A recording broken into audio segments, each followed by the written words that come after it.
मैं uncle Ben के वो शब्द कभी नहीं भूलूंगा। बड़ी ताकत के साथ बड़ी जिम्मेदारी आती है।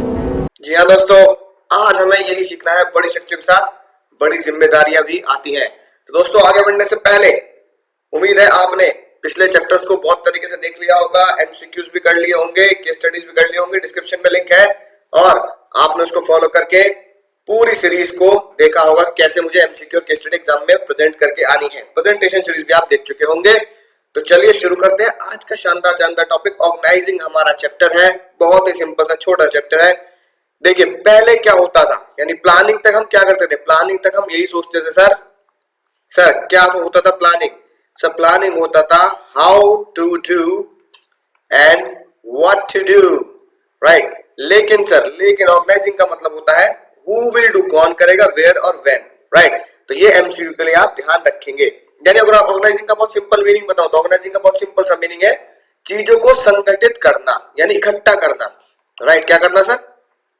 इकट्ठा करना, संगठित करना, ठीक है सर। अब बात आती है हमें चीजों को इकट्ठा करना, तो किसी भी बिजनेस के लिए चार चीजें बहुत जरूरी होती है, हम बोलते हैं 4 M's। तो मुझे क्या इकट्ठा करना है sir? 4 M's, man, money, material और मशीन। अगर मैं इन चारों को इकट्ठा कर दूं तो बन जाती है मेरी ऑर्गेनाइजिंग की डेफिनेशन। आप कहोगे सर ऑर्गेनाइजिंग की डेफिनेशन कैसे याद करनी है? तो देखो बिल्कुल सिंपल सी बात, कोऑर्डिनेट 4M। अगर मैं बोलूं दुनिया की छोटी डेफिनेशन बननी है तो यही बनेगी सर, ऑर्गेनाइजिंग इज कोऑर्डिनेट, ठीक है ना, कोऑर्डिनेट 4M's। अब देखो लिखने वाले ने कैसे लिखी है बात, लिखने वाले ने बहुत मजेदार तरीके से बात लिखी। क्या लिखा देखना, organizing the function implies coordinate 4M's में कौन सा आएगा? Man, money. तो भैया ये तो हो गया मेरा मैन, पहला मैन। मनी, मटेरियल और मशीन को उसने क्या बोल दिया? रिसोर्सेज। तो क्या बोला गया? Coordination, organizing is the coordination of human effort, यानी मैन और असेंबल रिसोर्सेज, यानी मैन ही इन तीनों को जोड़ेगा। भैया मैन, मनी, मटेरियल और मशीन में से मैन ही एक ऐसा है जो इन तीनों को जोड़ के चलेगा, क्योंकि मैन ही क्या है, मैन के पास ही दिमाग है, बाकी सब तो बेजान है, राइट। तो इसलिए बोलते हैं human effort with money, machine and material. और फिर क्या करें? डेफिनेशन क्यों करना है सब? क्यों इंटीग्रेट करो, क्यों करने, क्या करने के लिए? To achieve organization goals. Sir मजा ही आ गया एकदम। और अगर मैं अगली डेफिनेशन की तरफ जाऊं, राइट, एक डेफिनेशन बहुत सिंपल आप समझ चुके हो, coordination is coordinate 4M's, right, to integrate them to achieve organization goals. अगर मैं आपसे बोलूं हेनरी फ्योल की याद आई हो आपको, तेरी याद साथ है, हेनरी फ्योल सर की याद आई हो, तो हेनरी फ्योल सर के सिर्फ तीन प्रिंसिपल को एक साथ जोड़ दो। पहला प्रिंसिपल डिवीजन ऑफ वर्क, ठीक है ना। दूसरा प्रिंसिपल अथॉरिटी एंड रिस्पॉन्सिबिलिटी, और तीसरा प्रिंसिपल एस्पिरिट डी कॉर। अगर आप ये तीन प्रिंसिपल एक साथ जोड़ दें, तो बन गया आपका डेफिनेशन ऑफ ऑर्गेनाइजिंग। यानी organizing is the process of grouping of work. Grouping of work को हम क्या बोलते थे पहले? Division of work, right. And defining authority and responsibility. Authority और रिस्पॉन्सिबिलिटी डिफाइन कर दो, किसकी जिम्मेदारी है और किसको आपने पावर दी। ऑब्वियसली बात है, जिसको पावर दी उसी की जिम्मेदारी है। और फिर क्या करो, लोगों को समझाओ कि वो एक साथ मिलकर काम करें गोल अचीव करने के लिए, एस्पिरिट डी कॉर। मजा आ गया सर। दोनों डेफिनेशन और दोनों मीनिंग आपको याद हो चुके हैं। हमारे स्कूल में भी यही होता था। हम क्या करते थे, जब एनुअल फंक्शन होता था, फेयरवेल होती थी, तो प्रिंसिपल सर क्या करते थे, 4 लोगों को में काम बांट दिया करते थे मेनली, है ना। जैसे फॉर एग्जांपल जो हमारे पीटी वाले सर हैं, वो भैया हलवाई का काम देखेंगे, है ना, हलवाई वाले खाने पीने का काम देखेंगे, ठीक है। जो SUPW वाली मैम है, ठीक है, वो क्या करेंगी, वो डेकोरेशन वगैरह देखेंगी, ठीक है ना। क्लास टीचर जो है वो अवार्ड वगैरह वो देखेंगे कि भैया कौन सा अवार्ड किसे मिलना है ना, student of the year award किसे मिलना है, जैसे तुम्हें मिला है ना, राइट। तो वो सब देखेंगे। अगर मैं बोलूं इस तरीके से, अगर टेक्निकल भाषा में बात करूं तो स्कूल में भी ये जो अलग अलग चीजें बना दिया करते थे प्रिंसिपल सर, इसी को हम बोल देते हैं डिपार्टमेंट्स। क्या बोलते हैं? Department, right. ये हो गया भैया फूड डिपार्टमेंट, ये हो गया भैया डेकोरेशन डिपार्टमेंट, और ये हो गया अवार्ड सेरेमनी, है ना, डिपार्टमेंट। तो ऑर्गेनाइजिंग ऑर्गेनाइजिंग भी क्या है, ऑर्गेनाइजिंग का पूरा खेल ही इसके ऊपर डिपेंड है, क्या बनाना, डिपार्टमेंट बनाना है। ऑर्गेनाइजिंग में जो मेन चीज हमें पढ़नी है वो अथॉरिटी रिस्पॉन्सिबिलिटी, यानी बड़ी शक्तियों के साथ बड़ी जिम्मेदारी आती है, बड़ी जिम्मेदारी के साथ बड़ी शक्ति आती है, ये साथ के साथ डिपार्टमेंट के बारे में हम पढ़ेंगे। ठीक है सर, मजा आ गया। स्टेप्स, ऑर्गेनाइजिंग के स्टेप्स क्या है? आज से बहुत साल पहले पिक्चर आई थी, सिमरन तुम नहीं समझोगे, लेकिन मैं समझ चुका हूं कि पहले बहुत साल पहले क्या हुआ था, डीडीएलजे दिलवाले दुल्हनिया ले जाएंगे थे, लेकिन अब बदल चुका जमाना। शाहरुख खान कह रहे बाबू जी मैं सिमरन के साथ नहीं रह सकता, सिमरन ने मेरी जान खा रखी है, दिलवाले ले गए थे ना, बहुत साल पहले ले गए थे ना, अब दिलवाले वापस दे रहे हैं। तो शाहरुख खान ने क्या बोला, दिलवाले दुल्हनिया दे रहे हैं, भैया वापस दे रहे हैं, दिलवाले दुल्हनिया दे रहे हैं। ठीक है ना सर। डी से क्या बनेगा, division of work, Dilwale Dulhania के डी से क्या बनेगा बोलो, यानी डिपार्टमेंटलाइजेशन, यानी एक जैसे लोगों का एक ग्रुप बनाना। ठीक है, right, department. Okay sir, Dilwale Dulhania दे के डी से क्या बनेगा, ड्यूटी असाइन करना, राइट। और दे रहे हैं, आर से क्या बनेगा, रिपोर्टिंग स्टैंडर्ड, की कौन किससे रिपोर्ट करेगा। तो दिलवाले दुल्हनिया ले जाएंगे नहीं, दिलवाले दुल्हनिया वापिस दे रहे हैं, राइट। सबसे पहला बहुत ही आसान सी बात, डिवीजन ऑफ वर्क। भैया डिवीजन ऑफ वर्क आप पहले से ही जानते हैं, हेनरी फ्योल का पहला प्रिंसिपल ही है डिवीजन ऑफ, काम को बांटा। एग्जांपल क्या है, बर्डन है ना, एग्जांपल क्या है, बैंक वाला, बैंक में काम बट के चलता है, तो बर्डन शेयर हो जाता है और आप एक काम में एक्सपर्ट हो जाते हैं। तो वहां पे आप क्या करेंगे, जो मैंने हेनरी फ्योल के पॉजिटिव और है ना 2 पॉजिटिव लिखवाए थे ना पॉइंट, बस वो जैसे स्पेशलिस्ट, ठीक है ना, वो 2 पॉइंट आप यहाँ पे लिखेंगे। डुप्लीकेशन ऑफ वर्क अवॉइड होता है, यानी कि डुप्लीकेशन वर्क नहीं होता है, आपको पता होता है कौन क्या काम करेगा, तो दूसरा बंदा वो काम नहीं करेगा। तो बेस्ट एग्जांपल है बैंक। ठीक है जी बात, बैंक में टोटल वर्क क्या होता है, डिवाइड होता है, लोन डिपार्टमेंट अलग, ठीक है, पासबुक का डिपार्टमेंट अलग। फिर आता है डिपार्टमेंटलाइजेशन। डिपार्टमेंटलाइजेशन पे लिखो, एक जैसे लोगों का एक ग्रुप बनाना, हिंदी में एक जैसे लोगों का एक ग्रुप बनाना। ठीक है, समझ में ना बात। जैसे अगर तुम फाइनेंस के हो, फाइनेंस के लोगों का एक ग्रुप हो गया, एक बंदा मार्केटिंग में एक्सपर्ट है तो मार्केटिंग के लोगों का एक ग्रुप हो गया। ठीक है, एक बंदा मशीन पे काम करता है, प्रोडक्शन करता है, प्रोडक्शन के लोगों का अलग ग्रुप हो गया। तो अगर मैं एक जैसे लोगों का एक ग्रुप बना दूं तो उसे मैं क्या बोलता हूं, डिपार्टमेंटलाइजेशन बोलता हूं। यानी कि similar in nature group together, एक जैसे लोगों का एक ग्रुप बनाना। कंपनी में जाता 3-4 डिपार्टमेंट फिक्स होते हैं, एक प्रोडक्शन डिपार्टमेंट, एक फाइनेंस डिपार्टमेंट, मार्केटिंग डिपार्टमेंट, और जो लोग हायरिंग करते हैं उनको वो बोलते हैं एचआर डिपार्टमेंट, राइट। तो डिपार्टमेंटलाइजेशन क्यों होता है, ताकि अलग अलग ग्रुप अपना काम आसानी से अचीव कर सके। मजा आ गया सर। फिर क्या करोगे आप, उन्हें ड्यूटी असाइन कर दोगे। जैसे फॉर एग्जांपल सर, जो प्रोडक्शन मैनेजर होगा, प्रोडक्शन मैनेजर किसको ड्यूटी देगा, assign duty to foreman, foreman को ड्यूटी देगा कि भैया ये काम एक दिन में इतना काम हो जाना चाहिए। तो इसको क्या बोलते हैं, ड्यूटी असाइन करना। तो मैं ड्यूटी असाइन कर दी, एलोकेट द वर्क। ठीक है जी बात, क्या लिखा है, it is allocate the work to the each department as per their skills, right, ताकि हम उनसे बेस्ट काम निकलवा सके। फिर क्या होगा, भैया प्रोडक्शन मैनेजर ने अगर किसको ड्यूटी दिया, फोरमैन को, तो फोरमैन की जिम्मेदारी है कि वो किसको रिपोर्ट करेगा, फोरमैन प्रोडक्शन मैनेजर को रिपोर्ट करेगा, ना कि फाइनेंस मैनेजर को, right. Foreman only report to production manager, foreman only report to production manager, not to finance manager. भैया फाइनेंस मैनेजर को रिपोर्ट नहीं करना है। मजा ही आ गया सर। तो भैया ये था आपका दिलवाले दुल्हनिया दे रहे हैं। अब बात आती है सर, अब बात आती है आगे बढ़ने से पहले, है ना, ये एंड में कराऊंगा मैं। आगे बढ़ने से पहले आप देखिए सर, ऑर्गेनाइजेशन स्ट्रक्चर होता क्या है, इस वीडियो के थ्रू आपको बहुत शानदार तरीके से समझ में आने वाला है। Hello there, buddy. With a little help from my animated friends, let's find out what organizational structure means. Now meet Nancy. She's the Chief Executive Officer, or CEO, of Awesome Corp, a company with 35 employees. Well, this is Jim. He's the Chief Operating Officer, or COO, of Awesome Corp. He's Nancy's second in command and reports directly to her. Jim oversees a wide variety of areas, including production, sales, and marketing. Mutlu is the Chief Financial Officer, or CFO. Simply put, he's responsible for the financial health of the company.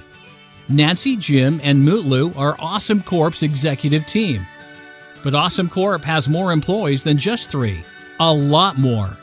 Let's take a look at the financial department. As you remember, Mutlu is the CFO. Now this is his team.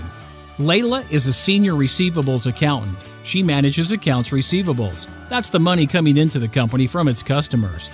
She makes sure invoices get issued and that Awesome Corp gets paid on time. Well, this is Thomas. He's Layla's peer, meaning that they are likely to receive comparable compensation, and they both report to Mutlu. Thomas's area is slightly different though. Thomas handles accounts payable. That's the money that the company pays to its suppliers and service providers. He also happens to handle the company's taxes. Susan is a procurement specialist. She works with the company's suppliers and partners to make sure the company always has sufficient resources and that service contracts are up to date. She frequently scouts new vendors in order for Awesome Corp to get the best prices. Thomas is her manager. Ahoy, Financial Department! Of course, there are more departments. Together, all these employees from Awesome Corp, decision-making power flows from the top to the bottom, with a greater concentration at the top. All companies are slightly different, but this will give you a solid start. For practice, try sketching out an organizational structure of your company or college. तो दोस्तों पता लग गया होगा इस video से कि organisation structure क्या होता है सर। यानी ऑर्गेनाइजेशन स्ट्रक्चर एक नेटवर्क है ना, बॉस के नीचे के एम्प्लॉयज के नीचे के एम्प्लॉय, ऐसा एक नेटवर्क है जो क्या बताता है, विच डिफाइन जॉब, किसकी क्या जॉब है, स्पेशली क्या बताता है, अथॉरिटी एंड रिस्पॉन्सिबिलिटी, है कि नहीं बात। In which define job, authority and responsibility, यानी कि एक नेटवर्क है, चार्ट है, डायग्राम है, जिससे पता लगता है कि किसकी क्या अथॉरिटी और क्या रिस्पॉन्सिबिलिटी है। तो देखो ये लिखा है, the need of adequate organization structure is felt by enterprise whenever it grows size in complex, है ना। यानी कि जैसे जैसे कंपनी बड़ी होती जाती है ऑर्गेनाइजेशन स्ट्रक्चर की जरूरत पड़ती जाती है, क्योंकि प्रोडक्ट भी बढ़ते जाते हैं और हमारी चीजें भी ग्रो होती जाती है। तो ये क्या बताता है, ऑर्गेनाइजेशन स्मूथली काम करे, डायनामिक एनवायरनमेंट में काम करे, तो मुझे एक स्ट्रक्चर बनाना पड़ता है। वो स्ट्रक्चर होता है जो अभी आपने वीडियो में देखा। इससे क्या पता लगता है, कौन लोग क्या काम करेंगे, कैसे रिसोर्सेज में काम करेंगे, ये ऑर्गेनाइजेशन चार्ट। यानी कि अगर एग्जाम में क्वेश्चन है which shows the organization chart, तो आप क्या बोलोगे, organization structure shows the organization chart. ये फ्रेमवर्क है जिससे क्या पता लगती है मुझे, अथॉरिटी एंड रिस्पॉन्सिबिलिटी के बारे में पता लगता है, कौन बंदा क्या काम करता है और क्या बंदा क्या जिम्मेदारी लेगा और किसको रिपोर्ट करेगा, यानी clear line of authority and responsibility. तो दोस्तों दो तरह के स्ट्रक्चर होते हैं, राइट। एक है फंक्शनल स्ट्रक्चर और एक है डिविजनल स्ट्रक्चर। सर फंक्शनल और डिविजनल में कैसे फर्क करेंगे, बहुत इंपॉर्टेंट बात। अगर कोई भी कंपनी सिंगल लाइन प्रोडक्ट बनाएगी, कौन सा प्रोडक्ट बनाएगी, सिंगल लाइन, यानी कि एक ही प्रोडक्ट बनता है, राइट। फॉर एग्जांपल बेस्ट है जिसे मैंने दे रखा मारुति। मारुति भैया सिंगल प्रोडक्ट है, यानी मारुति क्या आती है, गाड़ी तो आती है, स्कूटी आती है मारुति की, ना मुन्ना ना, है ना, क्या आती है, कार जी आती है मोस्टली, राइट। क्या चप्पल आती है मारुति की, नहीं। सिंगल लाइन प्रोडक्ट अगर है तो वो बनाती है, वो फॉलो करती है फंक्शनल स्ट्रक्चर, ठीक है सर। डिविजनल स्ट्रक्चर कौन फॉलो करता है, डिविजनल स्ट्रक्चर वो कंपनी फॉलो करती है जो एक से ज्यादा प्रोडक्ट बनाती है, यानी प्रोडक्शन, यानी product is more than one, right. जैसे फॉर एग्जांपल बेस्ट एग्जांपल है रिलायंस, ठीक है ना। रिलायंस हो गया, टाटा हो गया। रिलायंस भैया नेटवर्क कंपनी, जियो, और रिलायंस ट्रेंड कपड़ों का, दोनों एकदम अलग अलग है ना। रिलायंस पावर अलग है, रिलायंस पेट्रोल अलग है। जो बिल्कुल डिफरेंट काइंड ऑफ प्रोडक्ट बनाते हैं वो होते हैं हमारे डिविजनल स्ट्रक्चर को फॉलो किया जाता है। अब सर बात करते हैं फंक्शनल स्ट्रक्चर की। तो sir functional structure created on the basis of specific functions, यानी अगर मैं बात करूं कि यहाँ पर फंक्शंस किसे बोला गया, यहाँ पर फंक्शंस बोला गया डिपार्टमेंट को, यानी डिपार्टमेंट ही क्या कहलाए जाते हैं, फंक्शंस कहलाए जाते हैं। जैसे मारुति का प्रोडक्शन डिपार्टमेंट, प्रोडक्शन में क्या बोलूंगा, production function. Finance department, finance function. Marketing department को मार्केटिंग फंक्शन, और पर्सनल यानी कि एचआर डिपार्टमेंट को एचआर फंक्शन, ठीक है। तो ये एक फंक्शन एक ही काम में क्या होता है, स्पेशलिस्ट होता है। यानी प्रोडक्शन डिपार्टमेंट किसमें स्पेशलिस्ट है, स्पेशलिस्ट इन प्रोडक्शन स्पेशलिस्ट, है ना, राइट। फाइनेंस डिपार्टमेंट अपने फाइनेंस काम में स्पेशलिस्ट है, मार्केटिंग डिपार्टमेंट ऐड वगैरह करने में स्पेशलिस्ट है, और ये अपने काम में एक्सपर्ट है। यानी कि अगर एक डिपार्टमेंट जो बनाया गया वो इसलिए बनाया गया ताकि वो उसी काम में क्या हो जाए, एक्सपर्ट हो जाए और स्पेशलिस्ट बन जाए। इसलिए हम फॉलो करते हैं functional structure. Single line product होता है और एक ही डिपार्टमेंट अपने काम में सुपर स्पेशलिस्ट होता है। सर इसको फॉलो करने से फायदे क्या होंगे? अब देखो, ये तो बताया, वो अपने काम में क्या होगा, निपुण होगा, बिल्कुल परफेक्ट होगा, जिसका काम उसी को साझे, बिल्कुल, है ना, राइट। तो भैया अपने काम में वो हाईली एक्सपर्ट होगा। क्यों? क्योंकि वो एक ही काम को वो बार बार कर रहा होगा, तो क्या बन चुका होगा, राइट, वो एक्सपर्ट बन चुका होगा। कोऑर्डिनेशन, यानी कि अगर फंक्शन डिपार्टमेंट में, अगर आप देखें फंक्शनल डिपार्टमेंट में देखें, तो मार्केटिंग डिपार्टमेंट को कोऑर्डिनेट करना पड़ता है किससे? किससे कोऑर्डिनेट करना पड़ता है? प्रोडक्शन डिपार्टमेंट को। मार्केटिंग डिपार्टमेंट ही अंदाजा देता है कि मार्केटिंग इतनी बढ़िया की है कि डिमांड जरूर बढ़ेगी, तो इतना तो पहले से प्रोडक्शन करके रखना ताकि हम टाइम पे डिलीवर कर सके, राइट। एफिशिएंसी बढ़ेगी नहीं बढ़ेगी? हाँ, क्योंकि एक डिपार्टमेंट एक ही काम में क्या होगा, स्पेशलिस्ट होगा, तो एक ही काम को स्पेशलिस्ट करते होते होते वो अपने आप ही उसकी एफिशिएंसी और इफेक्टिवनेस दोनों बढ़ेगी। मिनिमम कॉस्ट, ठीक है, राइट। जैसे कि all functions of finance is carried on by the finance department. Finance के सारे काम एक ही डिपार्टमेंट के अंदर होंगे, ठीक है। तो दो डिपार्टमेंट फाइनेंस डिपार्टमेंट बनाने की जरूरत नहीं है, यानी कि एक काम इज इक्वल टू एक डिपार्टमेंट, तो कॉस्ट भी एक ही जगह पे लगेगी। प्रॉपर अटेंशन, भैया फाइनेंस का काम अगर आप भैया करने के बाद 12 करने के बाद सीए बन गए, सीए बनने के बाद आप फाइनेंस डिपार्टमेंट में जाएंगे, तो फाइनेंस डिपार्टमेंट में जाकर आप सिर्फ फाइनेंस का ही काम करेंगे, मार्केटिंग का काम नहीं करेंगे। यानी आपको सिर्फ एक ही जगह अटेंशन देनी है, किस पर? फाइनेंस पर। इजी ट्रेनिंग सबसे बड़ी बात, जैसे मेरे साथ भी हुआ। अब ये ट्रेनिंग करने आप गए, जैसे ही आप ट्रेनिंग करने पहुंचे तो आपको किसके अंदर ट्रेन किया जाएगा? भाई मैं एज अ सीए ट्रेनिंग अगर गया तो भैया मुझे सीए फर्म में ट्रेनिंग मिली, किस चीज के लिए? फाइनेंस के लिए। तो भैया जो मेरे एक्सपर्ट होंगे, जो मेरे ऊपर बैठे होंगे फाइनेंस के लोग, वो भी फाइनेंस के होंगे, तो उन्हें सिखाना आसान हो जाएगा, ठीक है ना। तो फाइनेंस की ट्रेनिंग देना किसी फाइनेंस के एक्सपर्ट को, है ना, आसान पड़ता है उसी फील्ड के लोगों को ट्रेन करने के लिए। अगर मैं फाइनेंस का ट्रेनर हूं और मुझे मेरे अंदर कोई प्रोडक्शन डिपार्टमेंट का बंदा है, तो मैं उसे आसानी से सिखा नहीं पाऊंगा। तो ट्रेनिंग इजी हो जाती है, क्योंकि ट्रेनी भी वो काम पढ़ा लिखा होता है उस काम में, और जो एक्सपर्ट होता है वो भी उसी काम की उसको ट्रेन करता है, ठीक है ना। सर इसका कोड क्या बनेगा? मैं आपको बताऊं, हमारे देश में एक ऐसी कंपनी है जो क्या करती है, सिंगल लाइन प्रोडक्ट है, और वो फाइनेंशियल यानी कि फंक्शनल स्ट्रक्चर फॉलो करती है, और वो कंपनी है सर कैफे कॉफी डे। तो भैया जब भी तुम जाओगे, अकेले थोड़ी जाओगे, दो जने तो साथ जाओगे ना, तो तुम क्या बोलोगे? भैया 2 कैफे, है ना, कॉफी, यानी कि भैया 2 कैफे कॉफी लगा दो। और हमें पता है आप सिर्फ कॉफी में एक्सपर्ट है, यानी कि आप सिर्फ एक ही सिंगल लाइन प्रोडक्शन करते हैं, तो आप है हमारे कौन से structure? Financial, sorry functional structure. T से क्या बनेगा? टी से ढूंढो जल्दी। टी से बनेगा पॉइंट नंबर 6 ट्रेनिंग। सी से क्या बनेगा? सी से बनेगा पॉइंट नंबर 2 कोऑर्डिनेशन। ए से क्या बनेगा? ए से बनेगा proper attention, point number 5। F से क्या बनेगा? एफ से बनेगा पॉइंट नंबर 1 फंक्शनल स्पेशलाइजेशन। ई से क्या बनेगा? ई से बनेगा पॉइंट नंबर 3 एफिशिएंसी। और कॉफी के सी से क्या बनेगा? सी से बनेगा सर हमारा मिनिमम कॉस्ट, पॉइंट नंबर 4। मजा ही आ गया सर।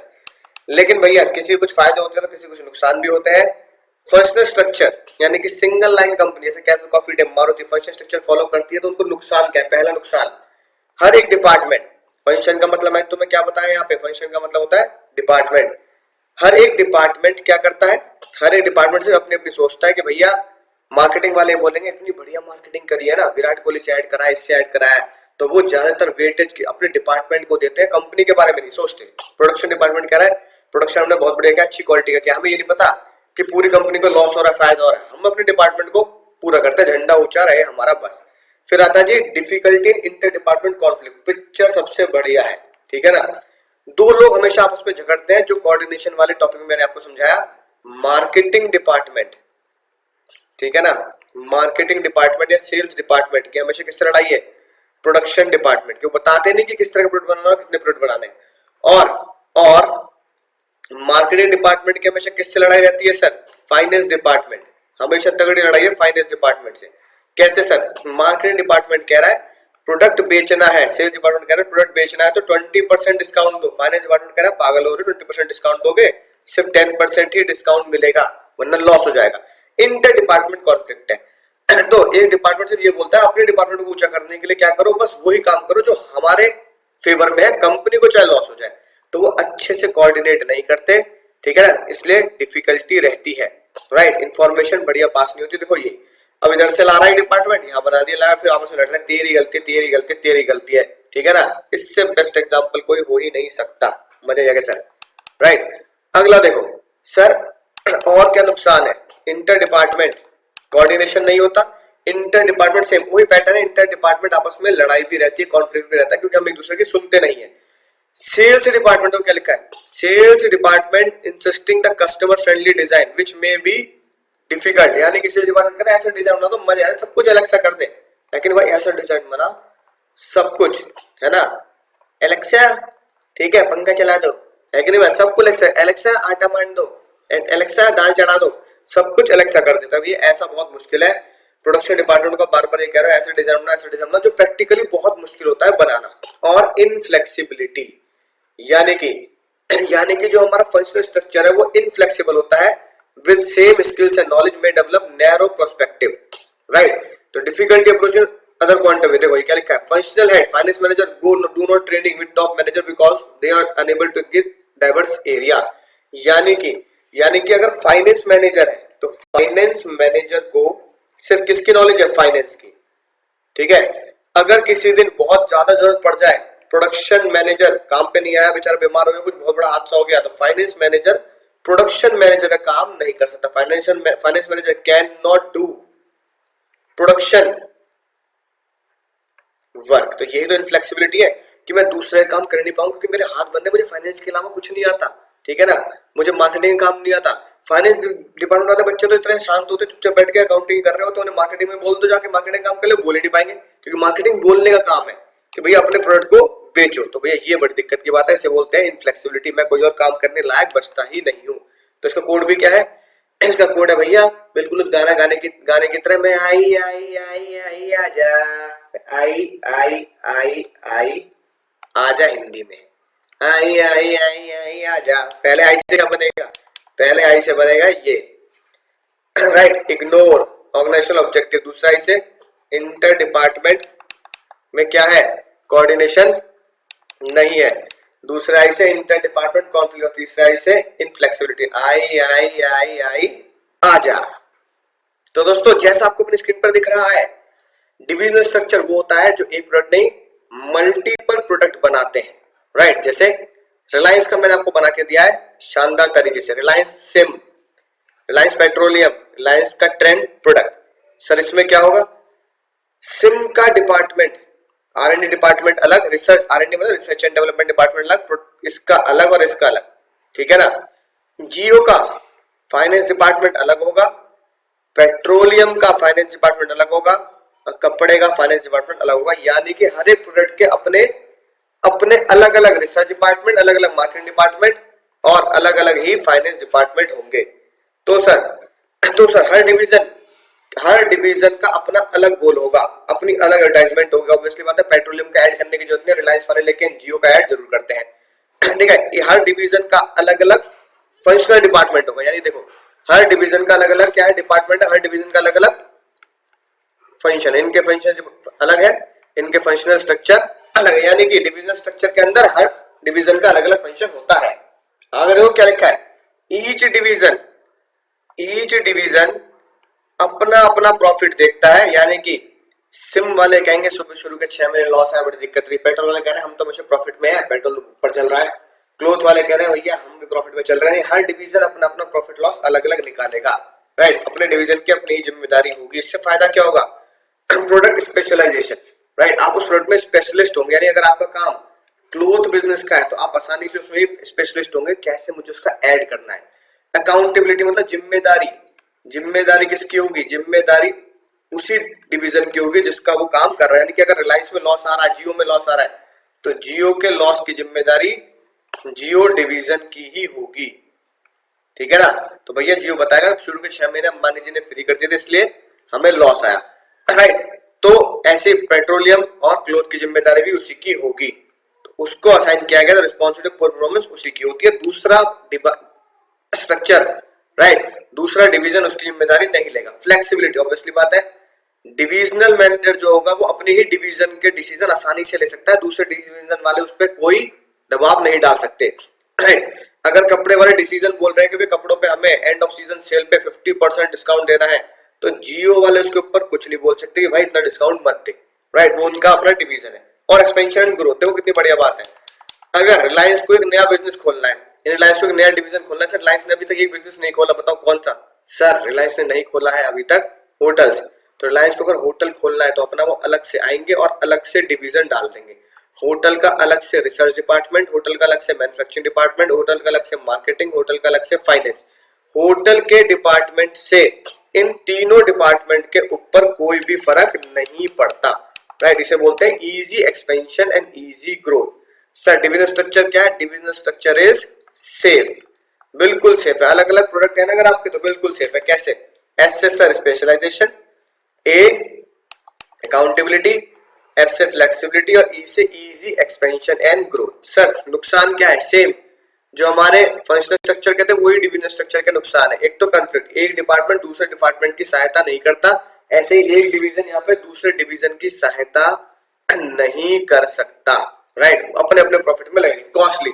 और एक बात देखो भैया, अगर आप ये देखेंगे तो है तो भाई रिलायंस इंडस्ट्री ना, तो रिलायंस इंडस्ट्री के भले ही अलग तीन तीन प्रोडक्ट है, अच्छा देखो तीनों प्रोडक्ट के लिए एक फाइनेंस डिपार्टमेंट ये, एक फाइनेंस डिपार्टमेंट ये, एक फाइनेंस डिपार्टमेंट ये, यानी कि अलग अलग डिवीजन के अलग अलग फाइनेंस डिपार्टमेंट बनते हैं, यानी तीन फाइनेंस मैनेजर, राइट, तीन मार्केटिंग मैनेजर, तो कॉस्टली तो होगा ही। यानी ईच डिवीजन है separate set of same functions, right.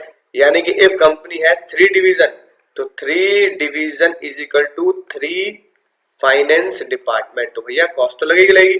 और ऑर्गेनाइजेशन का जो हमारा इंटरेस्ट है वो इग्नोर होता है। यानी कि अगर पेट्रोलियम में फायदा आ रहा है और जियो में लॉस आ रहा है, क्लोथ में भी लॉस आ रहा है, तो पेट्रोलियम वाले हमेशा खुश रहेंगे, भैया हमें तो फायदा रहा, हमें इससे क्या मतलब, इनका लॉस है, इनका लॉस है। यानी कि वो ये नहीं देखते कि ओवरऑल रिलायंस इंडस्ट्री को इससे नुकसान ही हो रहा है। इसका मतलब क्या है? हर डिवीजन अपने बारे में सोचता है, पूरी कंपनी के बारे में नहीं सोचता। दे में only concern about his division, only ignore the organizational interest.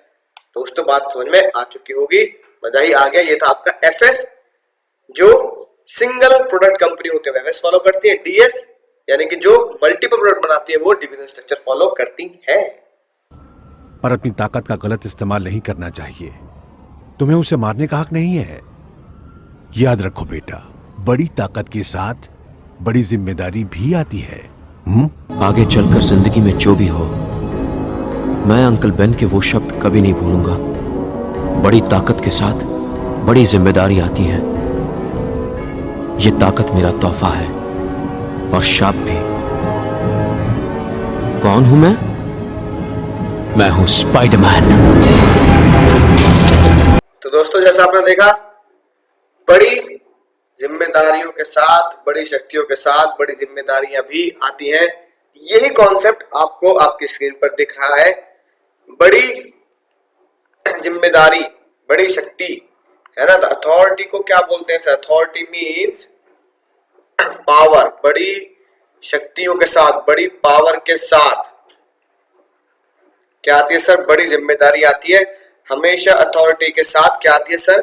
Responsibility आती है। इसी कॉन्सेप्ट को नाम देते हैं डेलीगेशन ऑफ अथॉरिटी, राइट। बड़ी पावर के साथ बड़ी रिस्पॉन्सिबिलिटी आती है, यानी कि जिसको आप पावर दोगे है ना, रिस्पॉन्सिबिलिटी भी उसकी होगी।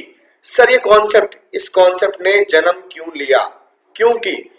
क्योंकि जैसा फोटो में देख रहे हैं भैया, अगर एक देश का राजा है तो क्या राजा ही सारे काम करता रहेगा? मतलब सड़क के भी राजे बनाएगा?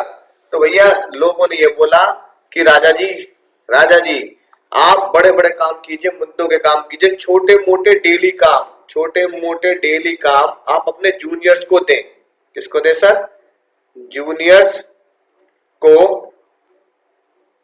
है ना, दें। सर छोटे मोटे डेली काम आप जूनियर को दे, इसे बोलते हैं डेलीगेशन ऑफ अथॉरिटी, राइट। यानी management no matter how capable can not manage to do every task, यानी एक मैनेजर सारे काम नहीं कर सकता। मुद्दे की लाइन अब जो ब्लू पेन से लिखी हो देखो, effective delegation of manager reduce the workload by assigning routine work to the junior. ये है आपके एमसीक्यू का क्वेश्चन कि अपने वर्कलोड को रिड्यूस करने के लिए रूटीन वर्क, सबसे खतरनाक वर्ड है ये, रूटीन वर्क आप जूनियर को देते हैं। जैसे अगर मैं तुम्हें पढ़ा रहा हूं तो जिस नोट से मैं तुम्हें पढ़ा रहा हूं तो ये नोट जो है क्या मैं खुद प्रिंट करूंगा, खुद बाइंड करूंगा, मैं अपने जूनियर्स को दे दूंगा, यानी कि शॉप वाले को दे दूंगा, भाई तू ही काम करेगा। इसे बोलते हैं ग्रांटिंग द अथॉरिटी, पावर देना, यानी कि छोटे मोटे काम की पावर देना अपने जूनियर्स को, राइट, विद इन लिमिट, यानी कि मैं उसे पावर दूंगा, भाई तू कितनी प्रिंट करेगा, इतनी कॉपी प्रिंट करनी है, इतने लिमिट प्रिंट करनी है, ऐसे प्रिंट करनी है, उसकी लिमिट सेट करने के बाद क्या मैं पावर वापस ले सकता हूं? सबसे खतरनाक वर्ड है यस। यस यस दोस्तों, यस, ये एग्जाम में आता भी है। जो मैंने पावर जूनियर को दी है वो कैन बी टेकन बैक, मैं उन्हें वापस ले सकता हूं और किसी और को दे सकता हूं। हाँ जी, मुझे प्रिंट पसंद नहीं आया, मैं उससे वापस लूंगा, दूसरे बंदे को काम दे दूंगा, राइट। सबसे खतरनाक बात क्या है, अगली एमसीक्यू ये है एग्जाम की, क्या किसी भी बंदे को अगर छोटा मोटा काम दे दिया, रूटीन काम दे दिया, तो क्या अपनी जिम्मेदारी से मुक्त हो गया? बताना। अगर मैंने बुक प्रिंट कराकर, ये वाली बुक प्रिंट कराकर तुमने मंगाई अमेज़न से, राइट, और तुम्हें अगर ये पहुंची है और उसमें कोई भी गड़बड़ है, प्रिंटिंग नहीं, मान लो जो पेज पढ़ा रहा हूं ये पेज गायब है, तो क्या अपनी जिम्मेदारी से मुक्त हो गया? मैं कहूंगा मुझसे क्यों बात कर रहे हो, मेरे प्रिंटर का नंबर ले लो, उनसे बात कर लो ना। मुन्ना ना, तो जज साहब ने क्या बोला, कानून बनाने वालों ने बोला भैया ये तो कानूनी तौर पर भी वैलिड है कि आप अपनी जिम्मेदारी से भाग नहीं सकते। तो मैनेजमेंट में क्या लिखा है, इर्रेस्पेक्टिव ऑफ द डेलीगेशन, आप कितनी ही पावर सामने वाले को दे दें, मैनेजर यानी कि मैं जिसने बुक प्रिंट कराई है, मैनेजर जो काम कर रहा है वो अकाउंटेबल है अपने सीनियर्स के लिए, राइट। तो किसी को काम देने का मतलब ये आप उससे आजाद हो गए, राइट। अब किसकी याद चाहते गाना गाते हुए, तेरी याद चाहते हैं। तो डेलीगेशन मतलब अथॉरिटी एंड रिस्पॉन्सिबिलिटी, है ना, ये बताना, साथ के साथ अकाउंटेबिलिटी यानी जवाबदेही जोड़ देना। कुछ ऐसी बात हमने लिखी है, किसके पहले हम कहां पढ़ चुके हैं बातें सर, हेनरी फेयोल के प्रिंसिपल्स में हमने ये बातें पढ़ी है, अथॉरिटी रिस्पॉन्सिबिलिटी बहुत अच्छे से। तो पहले आती है अथॉरिटी। अथॉरिटी का मतलब अपने जूनियर को पावर दे देना, जैसा आपने स्पाइडरमैन को देखा, यानी कि शक्ति देना। बड़ी शक्तियों के साथ, बड़ी पावर के साथ बड़ी जिम्मेदारी भी आती है।